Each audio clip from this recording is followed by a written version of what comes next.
ध्यानमूलं गुरुमूर्ति पूजामूलं गुरुपदं मंत्रमूलं गुरुवाक्ये मोक्षमूलं गुरुकृपा ब्रह्मानन्दं परमसुखदं केवलं ज्ञानमूर्ति द्वन्द्वातीतं गगनसदृशं तत्त्वमस्यादिलक्षणम् एकं नित्यं विचलं सर्वदै साक्षिभूतं भावातीतं त्रिगुणरहितं सद्गुरुतं नमामि।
स्मरण होय सकळ विद्यांचे आदिकरण हे जीवन श्री चरण श्री गुरुचे नमस्कार आता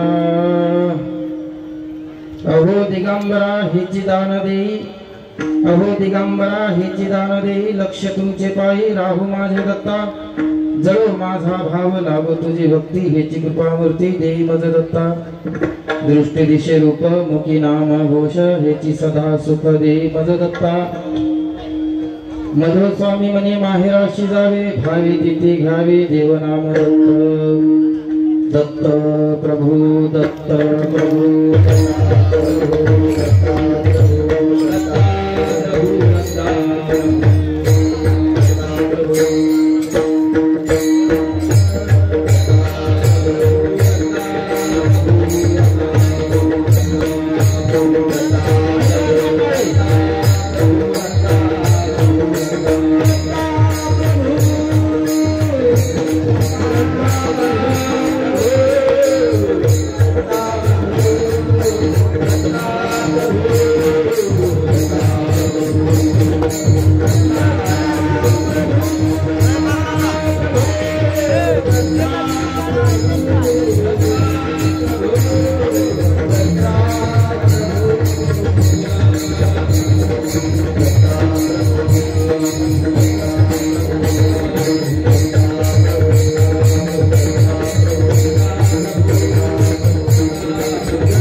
करणारी चैतन्य शक्ती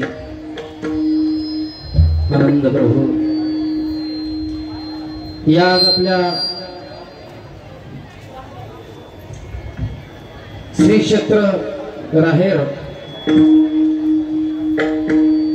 समर्थ बाळगीर महाराज यांच्या पदस्पर्शाने पावन झालेली भूमी, त्यांचं प्रगटस्थान जन्मस्थान राहेर या ठिकाणी खूप असा भव्य दिव्य नियोजन सर्वांनी तुम्ही आता श्रवण केलं सर्वांच्या मुखातून। आणि आज चातुर्मासा निमित्त श्री संत समर्थ बाळगीर महाराज यांचं जीवन चरित्र पारायण 1028 सद्भक्तांनी या ठिकाणी पारायण केलेलं आहे। त्या निमित्ताने आणि दुसरी गोष्ट संत निवास स्थान या ठिकाणी आपल्या राहेरमध्ये गोदावरीच्या पावन तीरावर भूमिपूजन सोहळा याचं आयोजन केलेलं होतं आणि तो आनंदानं सुंदररित्या असा पार पडला।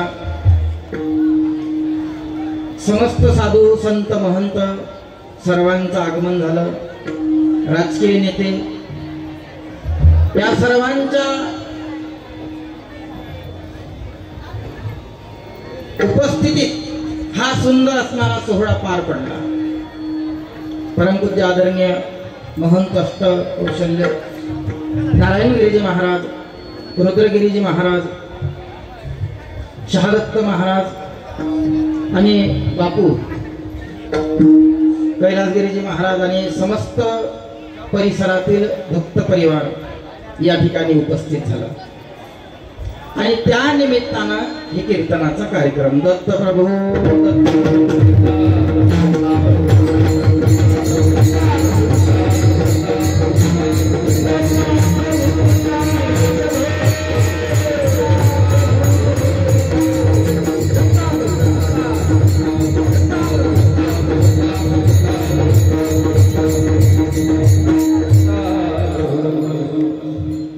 सुंदर असणारा भव्य दिव्य या भागात माझं कधीच योग आला नाही। प्रथमतः योग आला, महाराजांनी फोन केला आणि योगायोग सहज याच भागात होतो आणि त्या निमित्तानं इकडे तुमच्या सर्व मायबापाचा साधू संतांच्या दर्शनाचा आणि महत्वाचं म्हणजे पावन या भूमीचं दर्शन झालं हे अत्यंत महत्वाचं। आणि असा भव्य दिव्य सोहळा केवळ मोबाईलवर पाहिलेला, पण आज या ठिकाणाचा अनुभव घेतला। पहा, जीवनामध्ये अत्यंत महत्वाचा आहे सत्संग, कारण तर देवापर्यंत सहज नाही पोहोचू शकत आपण, सहज देवाची प्राप्ती नाही होत। देवाच्या प्राप्तीसाठी संताचा सहवास गरजेचा आहे। संताविन प्राप्ती नाही, संताविन प्राप्ती नाही, संताविन प्राप्ती नाही, संताविन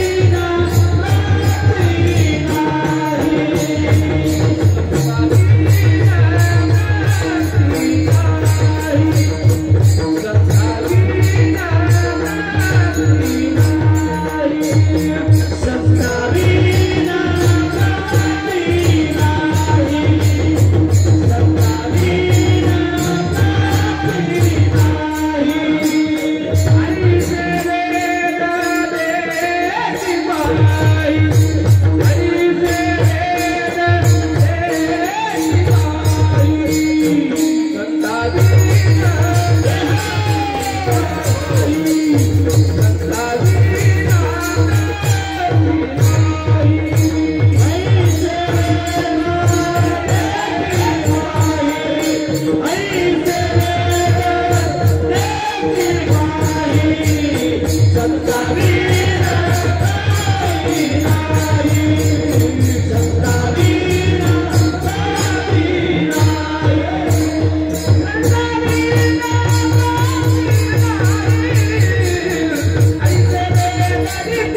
ऐसे वेद देती ग्वाही।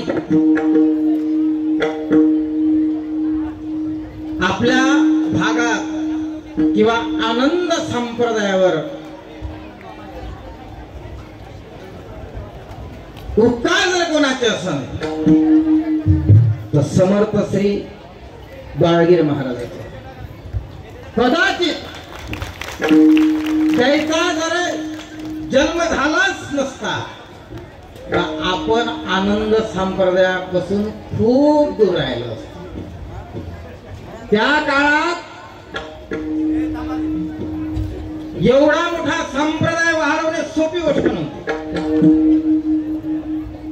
आता युट्यूबच्या माध्यमातून, प्रचाराच्या माध्यमातून, गाड्या घोड्याच्या माध्यमातून, महापूजेच्या माध्यमातून संप्रदायाचा प्रसार प्रचार चालू आहे।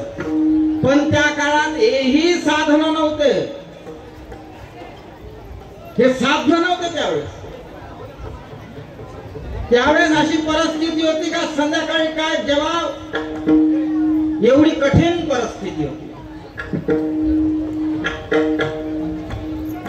तेवढे परमार्थिक लोक नव्हते, कारण तर खासाठी अन्नच नव्हतं भेटत, तर परमार्थन पहारे करावं कुठचे। बरं, जे लोक आपल्या घरी पूजेला आले त्याने काय खाऊ घाला हे परिस्थिती। त्याही परिस्थितीमध्ये एवढा संप्रदाय वाढवला साधी गोष्ट नाही। म्हणून महाराज सांगतात शहादत्ताचा अवतार, शहादत्ताचा अवतार,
आणि आज हा भव्य दिव्य सोहळा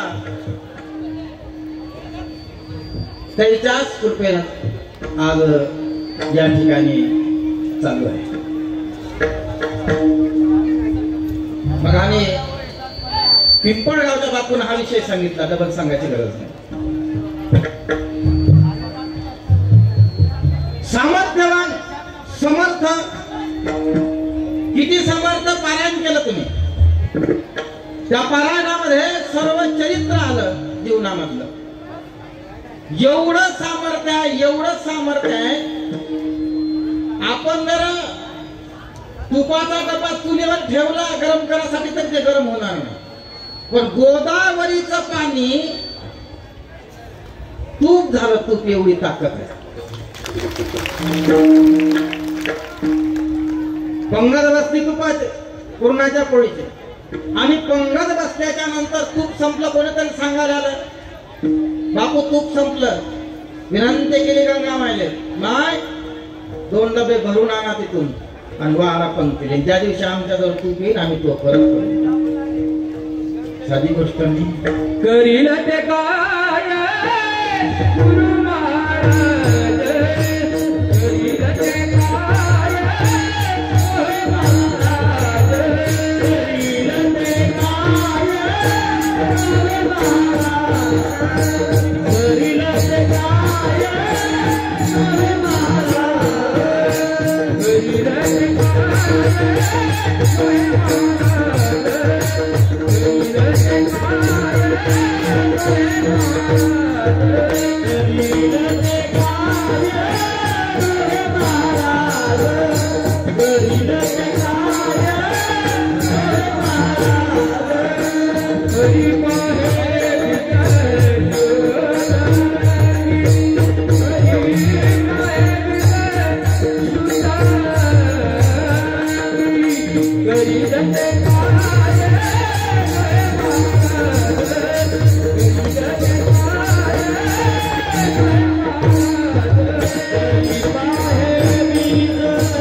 तुम्हाला प्रमाण पाठ आहे, आरती पाठ आहे. धरुणी माया वेश प्रगटला अवतारू, भक्त जना लागे तुझा धारू. तुझ ब्रह्मादिक जय जय कोटी सद्गुरु. एवढी ताकद भगवंताच्या नामात आहे, संतात आहे. आणि या परम पावन धामावर, तीर्थक्षेत्रावर हा असा भव्य दिवस सोहळा 2028 मध्ये महाकुंभ मेळाव्याचं आयोजन झालं. आणि हे असा भव्य दिवस सोहळा सर्वांच्या सहकार्यातून आपल्याला पूर्ण करायचा आहे आणि तो पूर्ण करून घेईन असा आजच्या सर्व कार्यक्रमावरून दिसून आला. सर्वांना बापू सांगे एवढं मोठं नियोजन नव्हतं, वाटलं नव्हतं एवढे पब्लिक जुळण, पण जुळले.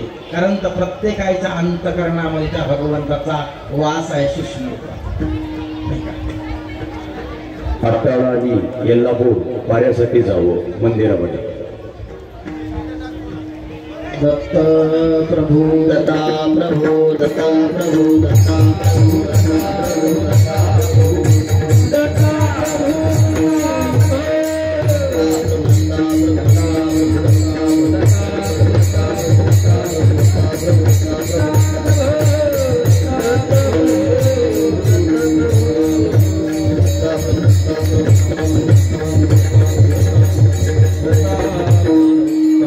ज्यांचा पहारा, अखंड पहारा चालू आहे त्या ठिकाणी ज्यांच्या गावाचा नंबर असेल तर जास्त भक्ताचा असेल त्यांनी कृपया त्या ठिकाणी जावं.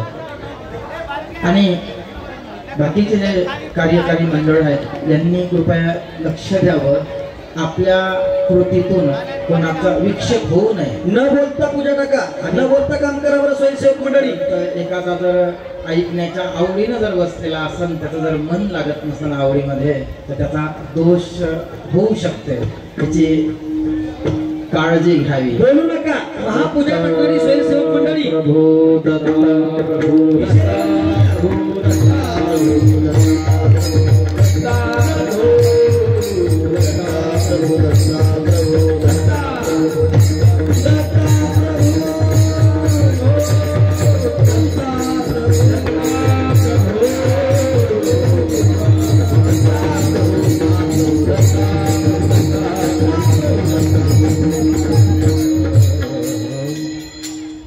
पहा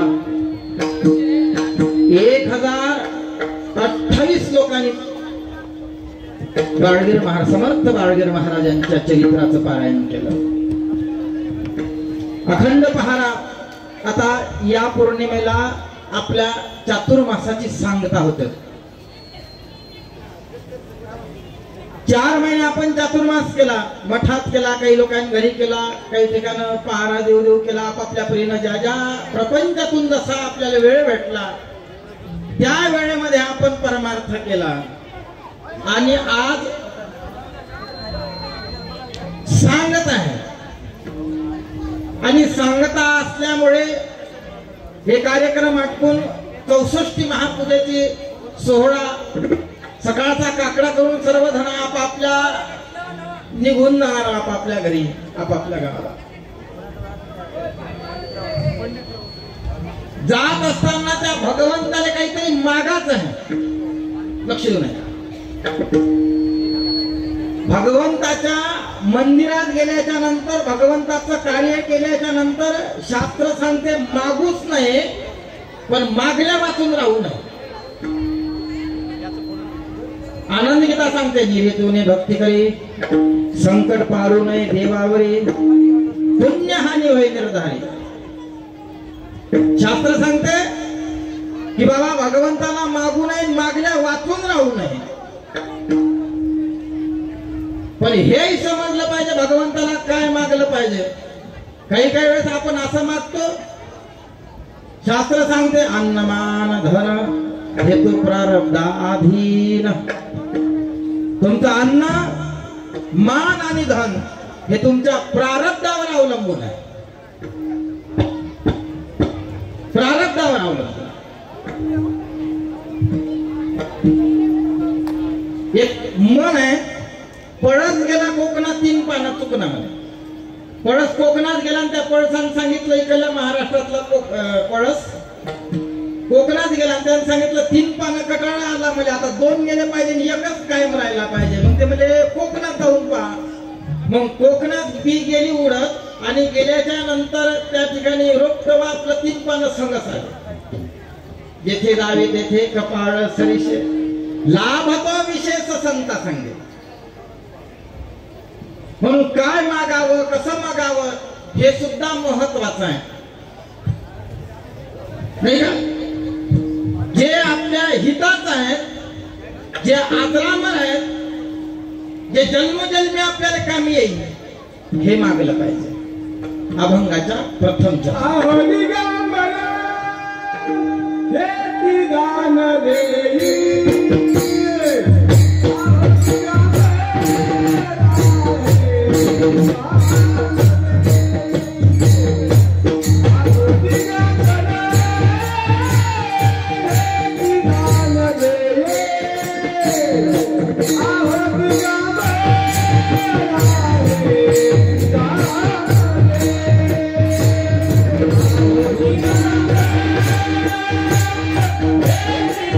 Thank you.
अहो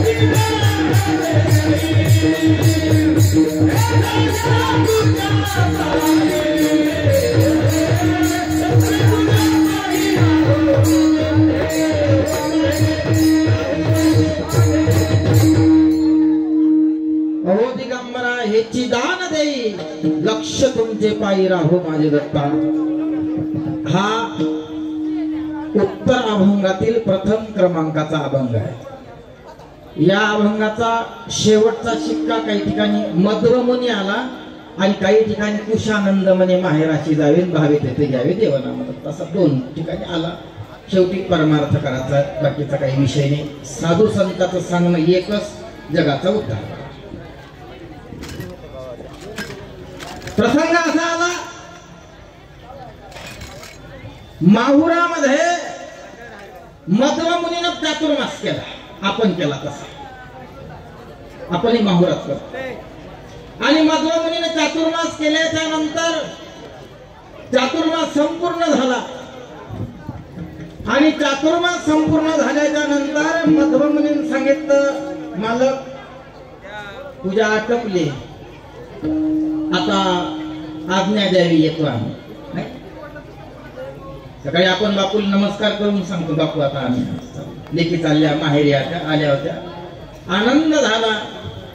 गायनाचे छंद आपल्या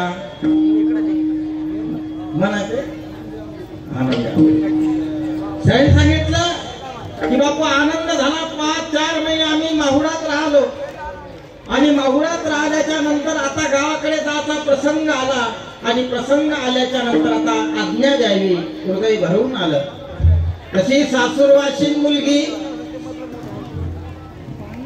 माहेराहून जाते त्यावेळेस तिचं हृदय भरून येते. त्यावेळेस तशासारखं त्याच पद्धतीनं गुरु महाराजाजवळून आपण जाताना सुद्धा हृदय भरून येते. का जो आनंद इथं आहे तो प्रपंचात नाही. मध्वमुनीने हात जोडले, माय बाप आता आज्ञा द्यावी. जातो माघारी सद्गुरुनाथ, जातो माघारी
मध्वमुनीने सांगितलं, माय बाप चातुर्मास झाला, आता निघतो मी.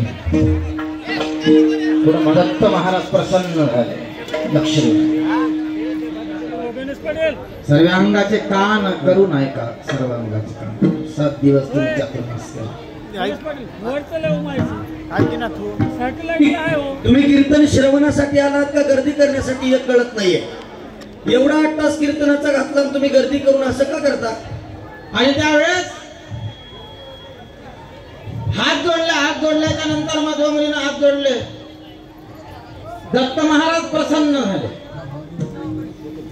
आणि दत्त महाराज प्रसन्न झाल्याच्या नंतर दत्त महाराजांनी आज्ञा केली. मधुमुनी या माहुरामध्ये 4 महिने चातुर्मास केले, प्रपंचापासून दूर राहून घरादाराचा त्याग केला, प्रपंचाचा त्याग केला आणि 4 महिन्याचा चातुर्मास निष्ठावंत केला. तिळा इतकं मन इकडे तिकडे विचलित होऊ गेलं नाही चातुर्मासात. तिळा इतकं मन इकडे तिकडे जाऊ गेलं. निष्ठेनं नामस्मरण केलं, निष्ठेनं पोथी वाचली, निष्ठेनं दर्शन केलं आणि निष्ठेनं नाम साधना केली.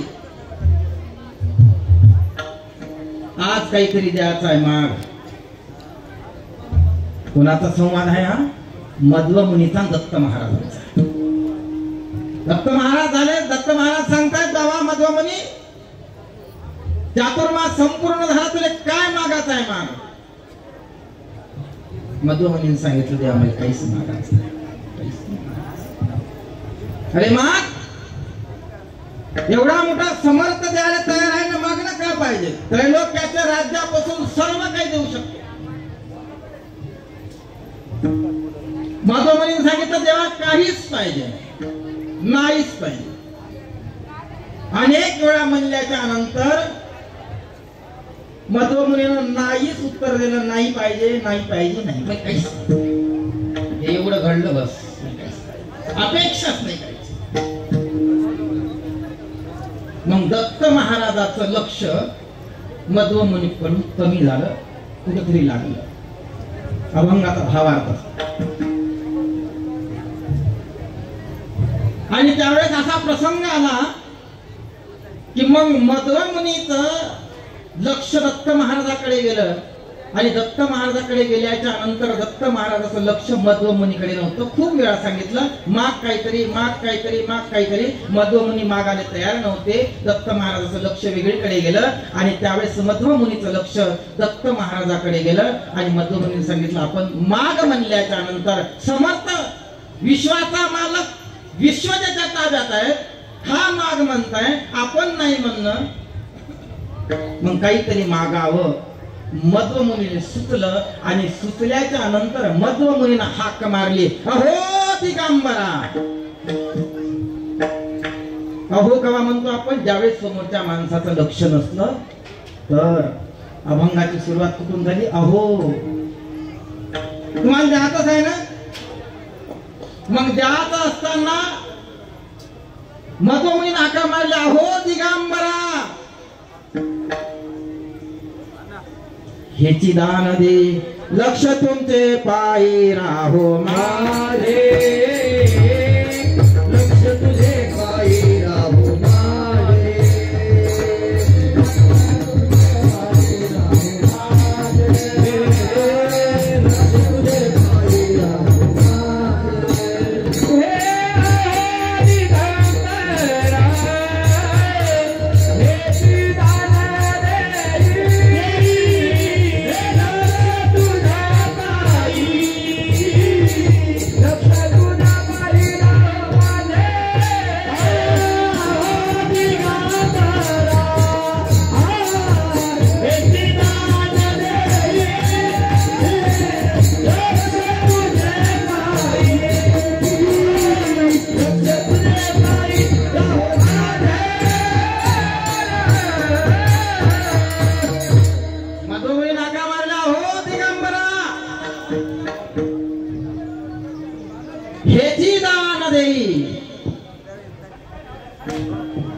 दिगंबर या शब्दाचा अर्थ होते, त्याचे 2 अर्थ होते.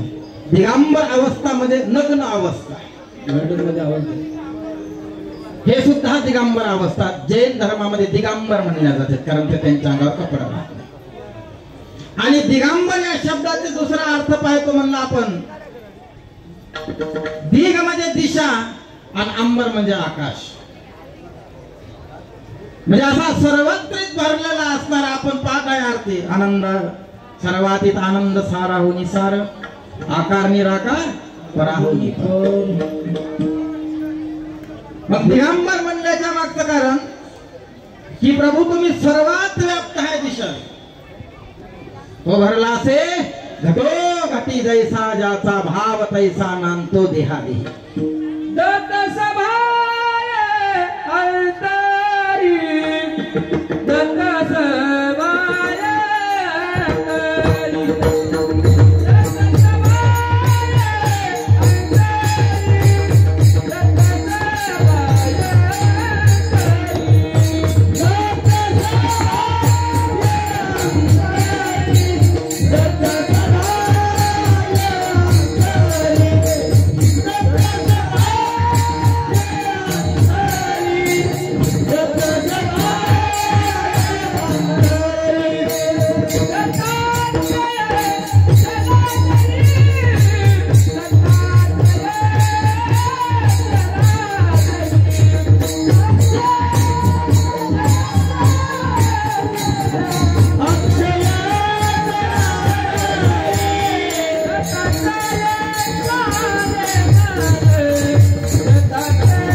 दिगंबर म्हणजे दिग म्हणजे निशाण, अंबर म्हणजे आकाश, सर्वत्रच व्यापून असणारा. अशा प्रकारे मधोमधील सांगितलं दिगंबरा हो दिगंबरा हेची दान देई. लक्ष देऊ नका शब्द हेची शब्द वापरला. हेची द्या तुमच्या मनानं म्हणलं असतं तर वेगळी गोष्ट होत, पण हेची म्हणल्याच्या नंतर सांगणार मागणार वेळेचा उद्देश असतो.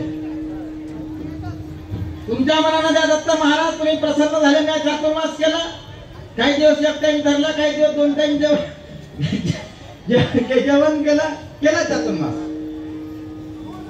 देव प्रसन्न झाले, माग म्हटलं आणि मागत असताना मधोमधील सांगितलं हो दिगंबरा हेची दान देई. जे मला पाहिजे हे द्या.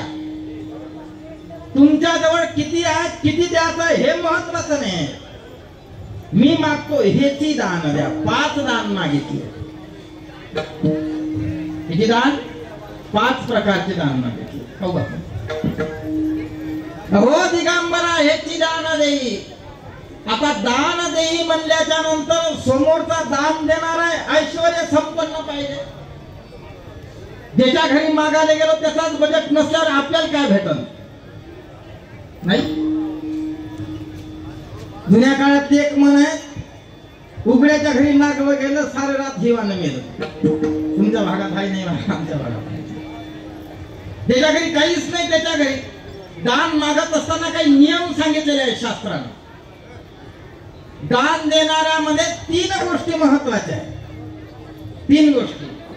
पहिले तो ऐश्वर्य संपन्न असावं 1, त्याचा अंतःकरण उदार असावं 2 आणि देण्यासाठी स्वतंत्र असावं 3. जे जात आहे त्याच्याजवळ ऐश्वर्य असावं. आता ऐश्वर्याचा जर विचार आपण केला तर सृष्टीची उत्पत्तीच त्या मालकाने केली.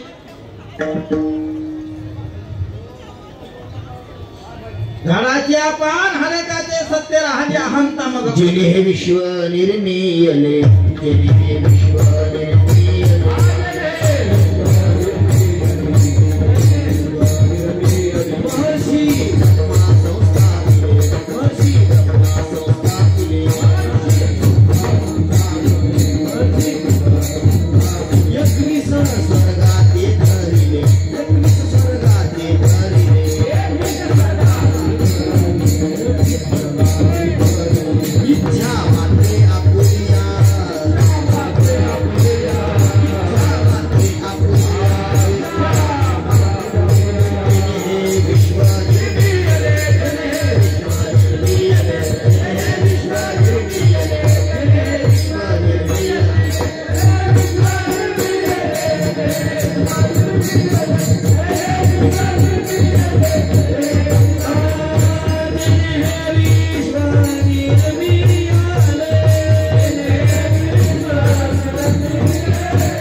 ऐश्वर्य संपन्न आहे.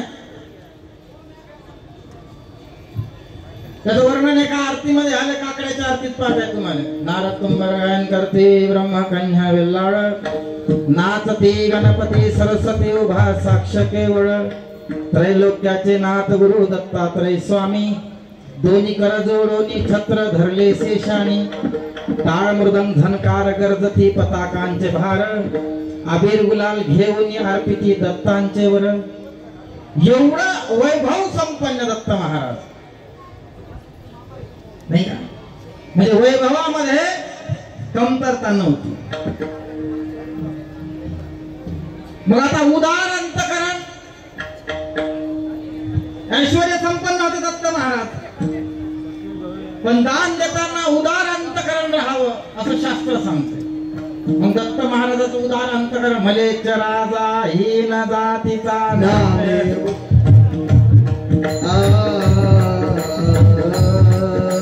मज विषयी कैसे बापा विसर्मा पडला मज विषयी कैसे बापा विसर्मा पडला मलेच राजा हीन जातीचा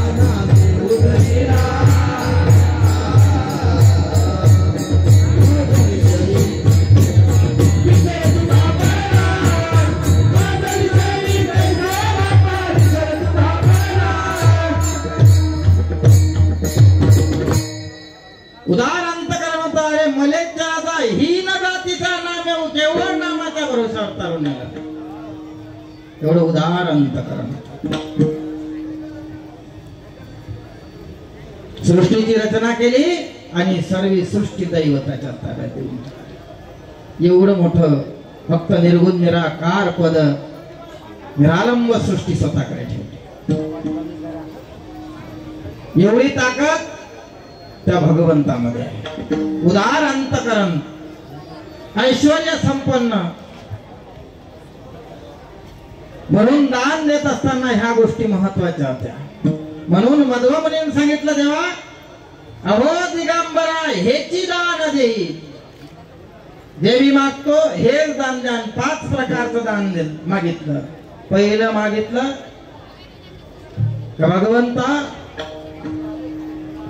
लक्ष तुमचे पायी राहो माझे दत्ता पहिलं मागितलं दुसरं मागितलं जडो माझा भाव जडो माझा भाव राभो तुमची भक्ती जडो माझा भाव राभो तुमची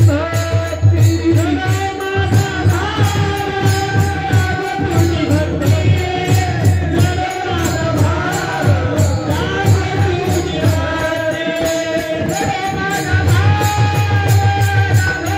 भक्ती जडो माझा भाव राभो तुमची भक्ती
मागणारा व्यक्ती चतुर महत्वाचा आहे, नाही चतुर असावं, चतुर मागत असताना.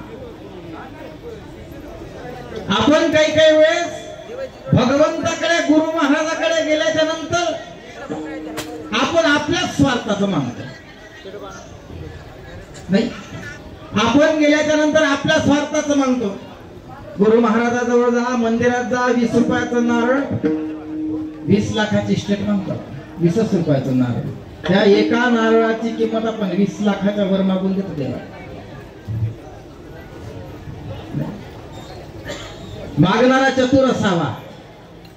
मधोमनीने सांगितला, हो दिगंबरा हेची दान देई, लक्ष तुमचे पायी राहो माझे दत्ता. पहा, मागत असताना काय मागलं पाहिजे हे महत्वाचं आहे. महाराजांनी सांगितलं काही नाही पाहिजे, फक्त माझं लक्ष तुझ्या चरणाकडे लावावं. किती मोठी मागणी आहे, किती मोठी मागणी आहे. कारण तर एक वेळा आपण त्याच्या चरणाकडे लक्ष गेल्याच्या नंतर जगात कुठेही डबल लक्ष जात नाही आणि मन दुःखी नाही होत. लक्ष देऊ नाही का? दुःखाले कारणीभूत काय शास्त्र सांगते? लोभ मुलानी पापानी व्याधोरस मुलका, स्नेह मुलानी दुःखानी एकदम सुखी भवते. या 3 गोष्टीचा जर त्याग केला तर जीवनामध्ये दुःख येणारच नाही. म्हणून महाराजांनी सांगितलं, हो दिगंबरा हेची दान देई, लक्ष तुमचे पायी राहो माझे. माझं जे लक्ष आहे देवा, हे कुठं राहा? तुमच्या चरणावर राहा. आता चरणावर न म्हणता रूपाकडे मागता आलं असतं, नाही का? आपण अभंगाचं चिंतन करत आहोत. काय मागलं पाहिजे देवाने? बघ, पायाकडे चरणाकडे लक्ष न मागता आपण त्याच्या रूपाकडे लक्ष मागलं असतं, पण नाही. मधोमनी हुशार होते, देवा त्या चरणावरच लक्ष असलं पाहिजे, चरणावर नाही. संप्रदाय चरणाला अत्यंत महत्वाचा आहे. कारण का महत्वाचं आहे? प्रमाण सांगतात, पावन तुमचे चरण कमल प्रभू, तारीला मुचे नाव, कठीण कठीण हे भव भय वाटे, नसुचे काही उपाय. देवा, प्रपंच जीवनामध्ये असं दुःख आहे रे का काही सुचणार नाही. केवळ त्या पायाच्या आधारे, त्या चरणाच्या आधारावर हा संसार सागर आम्ही तरुण जाऊ शकतो. एवढी ताकद भगवान.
राहो माझे दत्ता. देवा, माझं लक्ष तुमच्या चरणाकडे असावं आणि तुमच्या चरणा वाचून आम्हाला काहीच प्राप्ती नाही पाहिजे, काही नाही पाहिजे. पहा, चरण सापडणं अत्यंत महत्वाचं आहे. कारण तर चरणामध्ये लीनता आहे. चरणच का? चरणामध्ये लीनता आहे. आणि माणसाच्या अंगी लीनता येण्यासाठी खूप काळ लागतो. सहज लिहिता नाही प्राप्त, सहज नाही लिहिता प्राप्त. लिहितेसाठी ईश्वराची कृपा पाहिजे. म्हणून माझं मुलीने सांगितलं देवा की लक्ष तुमचे पायी राहो माझे दत्ता. दत्त महाराजांनी सांगितलं बाबा हे लक्ष राहणार आहे, लक्ष कुठंच जाणार नाही. पुन्हा नामस्मरण असं जवळ केलं की तुझं लक्ष कुठंही जाणार नाही जगात. अजून काहीतरी दुसरा माग, भरपूर काही मागण्यासारखं आहे ऐश्वर्य. मी आता द्यायला बसलेला आहे, उदार झालेला आहे अंतकरण. किती देई, किती माग द्यायला तयार आहोत. मधुवनीने सांगितलं तुम्हाला लिहायचंच आहे ना, दुसऱ्या चरणात सांगितलं जळू माझा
द्यायलाच बसलेला.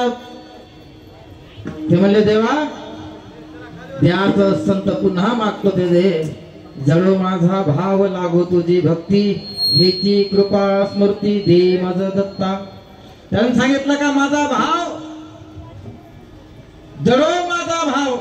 जळो या शब्दाचा अर्थ ते दृढ नाही. आपला भाव आहे पण दृढ नाही. भाव खूप आहे, भावाबद्दल काही वाद नाही किंवा काही संशय नाही, पण दृढ नाही. दृढ खलविदातलं एक उदाहरण सांग. सुंदर असा स्वयंपाक केला आणि सुंदर असा स्वयंपाक केल्याच्या नंतर धर्मराजाने सांगितलं भीमा कृष्णाला बोलवून. दृढ विश्वास बोलवून ते म्हणले ताट वाढा. ते म्हणले ताट वाढले, पाणी ठेवा. पाणी ठेवलं.